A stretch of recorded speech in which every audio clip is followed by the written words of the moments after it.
Hello friends, एक बार फिर आपको बहुत बहुत स्वागत है। जैसा कि फ्रेंड्स आपको पता चल ही चुका होगा कि यूपी डीएलएड के आपके सेकेंड सेमेस्टर के एग्ज़ाम फॉर्म और फोर्थ सेमेस्टर के जो एग्जामिनेशन फॉर्म है वो 17 जनवरी से ऑनलाइन भरे जाएंगे। इसके साथ साथ आपकी जो परीक्षाएं हैं वो फरवरी के सेकेंड वीक में स्टार्ट हो जाएंगी।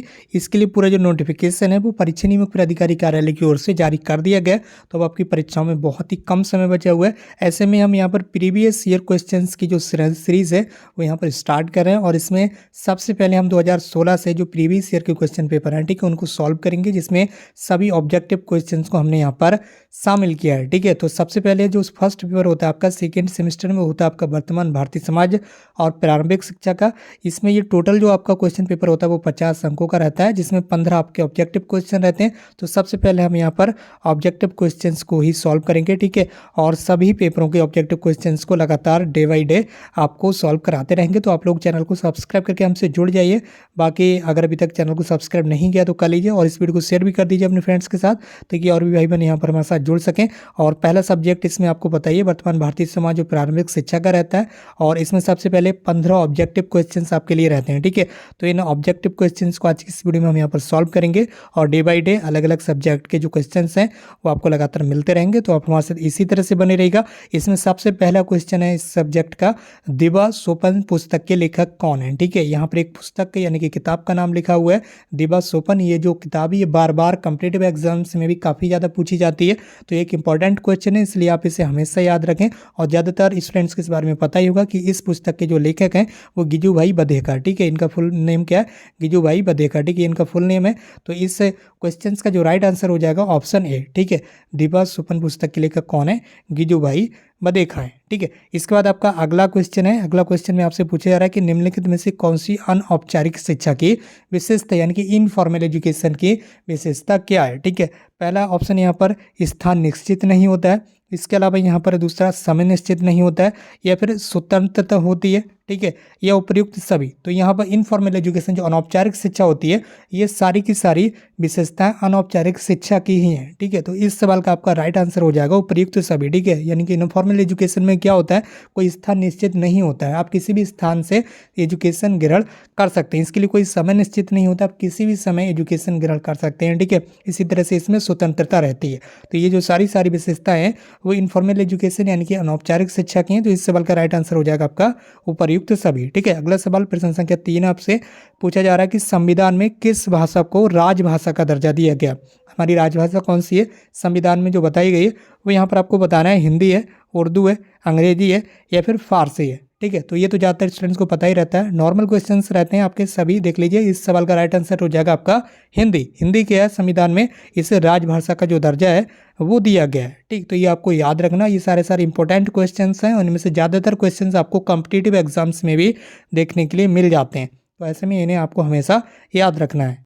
इसके बाद अगला 4 नंबर का क्वेश्चन आपसे पूछा जा रहा है कि शिक्षा एक त्रिमुखी प्रक्रिया है। ये जो कथन है ये किस शिक्षा शास्त्री का है। ठीक है, यहाँ पर 4 लोगों के नाम दिए हुए हैं। पहला है जॉन लॉक का, दूसरा रविंद्रनाथ टैगोर का, तीसरा जॉन डीवी का, चौथा आपका महात्मा गांधी का। तो शिक्षा क्या है, एक त्रिमुखी प्रक्रिया है। जॉन डीवी का ये कथन है। जॉन डीवी ने क्या कहा है कि शिक्षा क्या है, एक त्रिमुखी प्रक्रिया है जिसमें स्टूडेंट्स इसके साथ साथ स्कूल और टीचर इसमें समाहित रहते हैं। ठीक है, यानी कि जो पाठ्यक्रम स्कूल हो गया आपका, स्कूल का पाठ्यक्रम जो रहता है शिक्षा का, इसके साथ साथ टीचर और स्टूडेंट्स से तीनों को इन्होंने क्या कहा है, शिक्षा को एक त्रिमुखी प्रक्रिया बताया है। तो इस तरह से आपका जो राइट आंसर हो जाएगा वो हो जाएगा आपका जॉन डीवी। ठीक है, जॉन डीवी के अनुसार शिक्षा क्या है, एक त्रिमुखी प्रक्रिया है। अगला प्रश्न है आपका शिक्षा शब्द का शाब्दिक अर्थ क्या है। ठीक है, यहाँ पर शिक्षा शब्द का आपसे शाब्दिक अर्थ पूछा जा रहा है। ऑप्शन ए है अंतर्निहित शक्तियों का विकास करना, बी है बहिर्मुखी शक्तियों का विकास करना, सी आपका शारीरिक विकास करना और डी आपका उपयुक्त में से कोई नहीं। ठीक है, तो शिक्षा शब्द का जो शाब्दिक अर्थ होता है वो होता है आपका जन्मजात शक्तियों का सर्वांगीण विकास करना। अतः उपर्युक्त विकल्पों में से एक भी विकल्प जो है वो सही नहीं है। तो आप राइट आंसर क्या लगाएंगे, उपर्युक्त में से कोई भी नहीं। ठीक है, इसके बाद आपका अगला प्रश्न है दूरवर्ती शिक्षा किसे कहते हैं। जो आपकी डिस्टेंस एजुकेशन होती है उसके बारे में आपसे पूछा जा रहा है। तो दूरवर्ती शिक्षा के बारे में यहाँ पर बताना है। 4 ऑप्शन आपके सामने दिए हुए हैं और चारों में से आपको देख लेना है। पहला आपका पत्राचार शिक्षा या दूरस्थ शिक्षा या स्वतंत्र अध्ययन या उपयुक्त सभी। तो जो आपकी दूरस्थ शिक्षा होती है जिसे आप डिस्टेंस एजुकेशन बोलते हैं इंग्लिश में, उन सभी को ही इन नामों से भी अलग अलग नामों से जाना जाता है जो यहाँ पर आपको देखने के लिए मिलना है। जैसे कि पत्राचार शिक्षा को ही आपका दूरस्थ शिक्षा बोलते हैं, या जो दूरस्थ शिक्षा होती है उसी को दूरवर्ती शिक्षा बोलते हैं,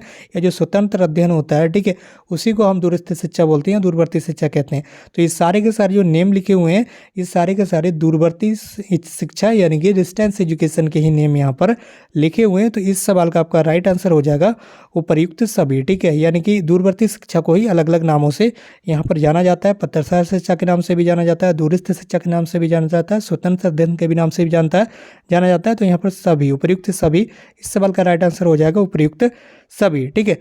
अगले क्वेश्चन की ओर हम यहाँ पर बढ़ रहे हैं, आप हमारे साथ इस तरह से बने रहिएगा। और अगला प्रश्न है आपका, शिक्षण के 3 केंद्र बिंदु कौन कौन से हैं। जो शिक्षण प्रक्रिया है इसके 3 प्रमुख बिंदु कौन कौन से हैं ये आपको यहाँ पर बताना होगा, ठीक है।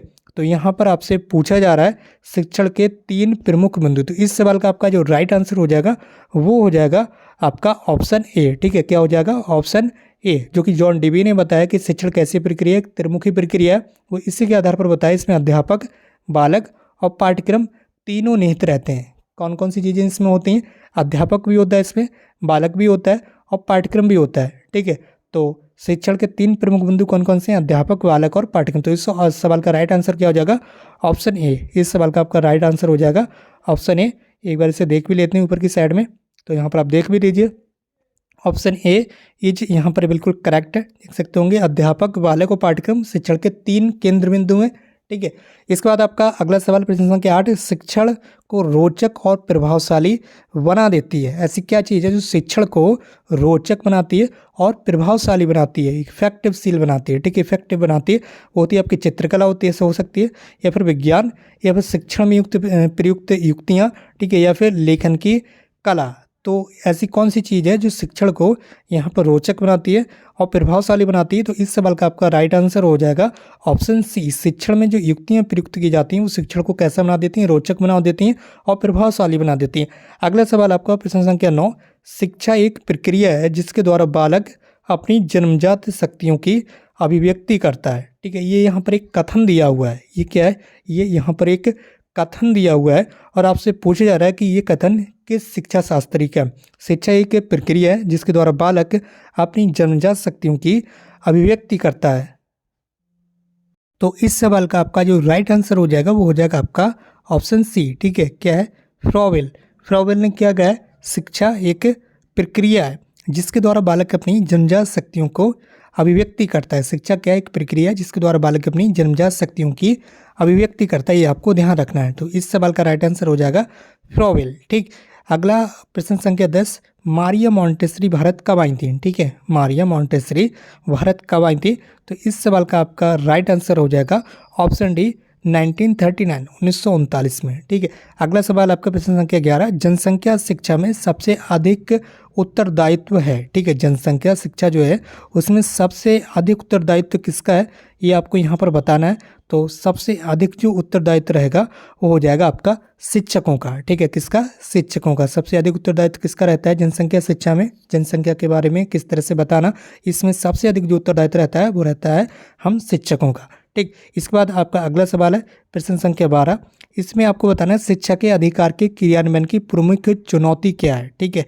जो शिक्षा का अधिकार अधिनियम है, ठीक है, शिक्षा के अधिकार के क्रियान्वयन की जो प्रमुख चुनौती है वो आखिर क्या ऑप्शन है? प्रशिक्षित शिक्षकों का अभाव, दोषपूर्ण पाठ्यक्रम, शासकीय उदासीनता या फिर उपयुक्त सभी। तो इस सवाल का आपका राइट आंसर हो जाएगा ऑप्शन डी, ठीक है। ये सभी के सभी क्या है? शिक्षा के अधिकार के क्रियान्वयन के लिए प्रमुख चुनौतियां बनी हुई हैं। प्रशिक्षित शिक्षकों का अभाव है, दोषपूर्ण पाठ्यक्रम है, शासकीय उदासीनता भी कहीं ना कहीं। तो ऐसे में उपयुक्त सभी सवाल का राइट आंसर आपका हो जाता है। अगला प्रश्न आपका, पाठ्य योजना का निर्माण आवश्यक है। पाठ्य योजना का जो निर्माण है वो किस लिए किया जाता है? आपने देखा होगा जब आपकी टीचिंग लगती है प्राइमरी स्कूल्स में या अपर प्राइमरी स्कूल में, ठीक है, तो उसमें क्या होता है? पाठ्य योजना यानी कि लेसन प्लान आप लोग बनाते हैं, किस लिए बनाते हैं उसके बारे में यहाँ से आपसे पूछा जा रहा है। छात्रों को पढ़ने की प्रेरणा हेतु, छात्र को भटकने से बचाने हेतु, शिक्षक को छात्र के विषय में सूचित करने हेतु, या फिर शिक्षण को योजनाबद्ध करने हेतु आप किस लिए लेसन प्लान बनाते हैं ये आपको यहाँ पर बताना होगा। तो इस सवाल का आपका राइट आंसर हो जाता है, ये तो पता ही होगा, शिक्षण को योजनाबद्ध करने के लिए, यानी कि जो हम पढ़ा रहे हैं उसे किस तरह से आगे पढ़ाना है योजना के थ्रू, ठीक है। उसके लिए एक योजना बनाई जाती है पहले से। तो शिक्षण को क्या है, योजना बनाने के लिए आप पाठ्य योजना यानी कि लेसन प्लान का जो है वो निर्माण करते हैं। तो इस सवाल का राइट आंसर आपका हो जाता है ऑप्शन डी, ठीक है।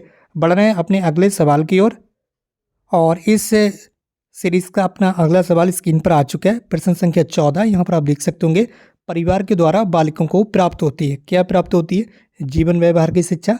परिवार के द्वारा बालकों को क्या प्राप्त होती है, जीवन व्यवहार की शिक्षा प्राप्त होती है, या फिर पारस्परिक सहयोग की शिक्षा, या फिर जीविकोपार्जन की शिक्षा, या उपयुक्त सभी, ठीक है। तो इस सवाल का आपका जो राइट आंसर हो जाएगा वो हो जाएगा ऑप्शन डी। एक परिवार के द्वारा बालकों को सभी तरह की जो शिक्षा है वो प्राप्त होती है, जिसमें जीवन व्यवहार की शिक्षा भी हो सकती है।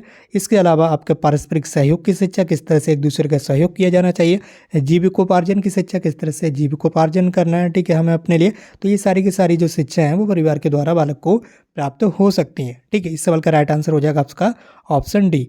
अगला प्रश्न आपका, और 15 क्वेश्चन रहते हैं, आपको पता ही होगा जो 50 अंकों का पेपर रहता है उस पेपर में 15 अंकों के आपके ऑब्जेक्टिव क्वेश्चंस रहते हैं, ठीक है, जिसकी सीरीज हमने यहाँ पर स्टार्ट की है। तो अगला अंतिम सवाल है इस सीरीज का, और आज की क्लास का अंतिम सवाल है, वैदिक कालीन गुरुकुल जो शिक्षा थी वो किस जीवन दर्शन पर आधारित थी, आपसे पूछा जा रहा है। तो इसमें आपके 4 ऑप्शन दिए हैं, प्रकृतिवाद, आदर्शवाद, समाजवाद, या फिर व्यवहारवाद। जो आपकी वैदिक कालीन शिक्षा होती थी वैदिक काल में, जो कि गुरुकुल में दी जाती थी, वो शिक्षा आपकी किस पर आधारित होती थी, आदर्शवाद पर आधारित होती थी, ठीक है। तो इस सवाल का राइट आंसर हो जाएगा ऑप्शन वी। इसके बाद जो आपके अति लघु उत्तरीय प्रश्न है इनको भी हम सॉल्व कराएंगे, लेकिन बाद में सॉल्व कराएंगे। सबसे पहले हम यहाँ पर ऑब्जेक्टिव क्वेश्चंस को सॉल्व कर रहे हैं।